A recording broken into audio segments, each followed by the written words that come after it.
100 വർഷങ്ങൾക്ക് മുൻപ് സമ്മേളനം നടത്താൻ ഭൂമിയിൽ അവസരം ലഭിക്കാതിരുന്നപ്പോൾ ഈ നാട്ടിൽ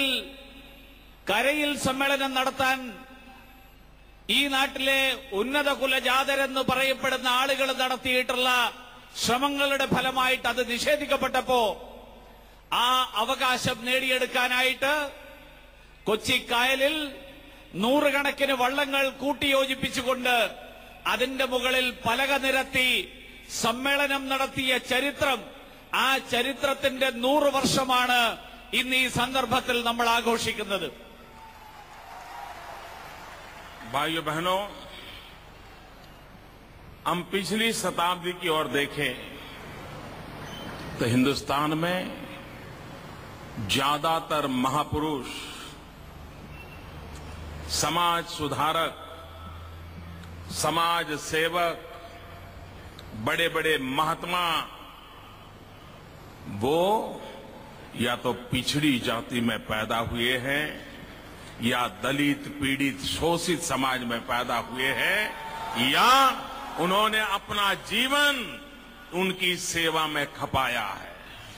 കഴിഞ്ഞ നൂറ്റാണ്ടിനെ കുറിച്ച് നമ്മൾ വിശകലനം ചെയ്യുമ്പോൾ ഈ നാട്ടിൽ മാറ്റങ്ങൾ ഉണ്ടാക്കിയിട്ടുള്ള ആളുകൾ അവരൊന്നുകിൽ ഏറ്റവും പിന്നോക്ക വിഭാഗത്തിൽ ജനിച്ചവരാണ്,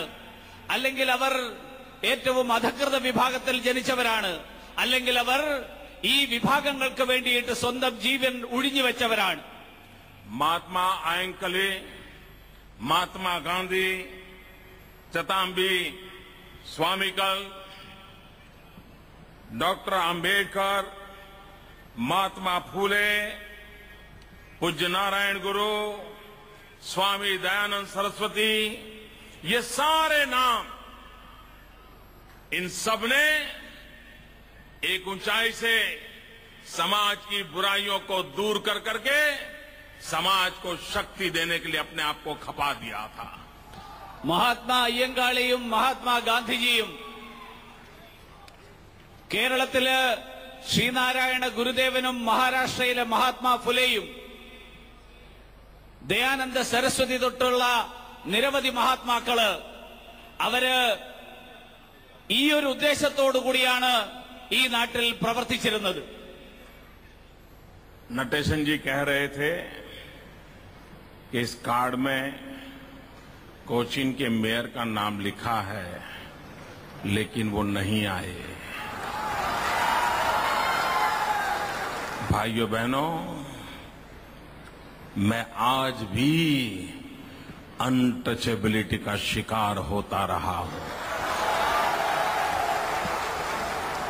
വെള്ളാപ്പള്ളി നടേശൻ ഇവിടെ സംസാരിച്ചപ്പോൾ സൂചിപ്പിച്ചു, ചില ആളുകളുടെ പേരുകള് നരേന്ദ്രമോദിയുടെ പേര് ക്ഷണപത്രികയിൽ അച്ചടിച്ചാൽ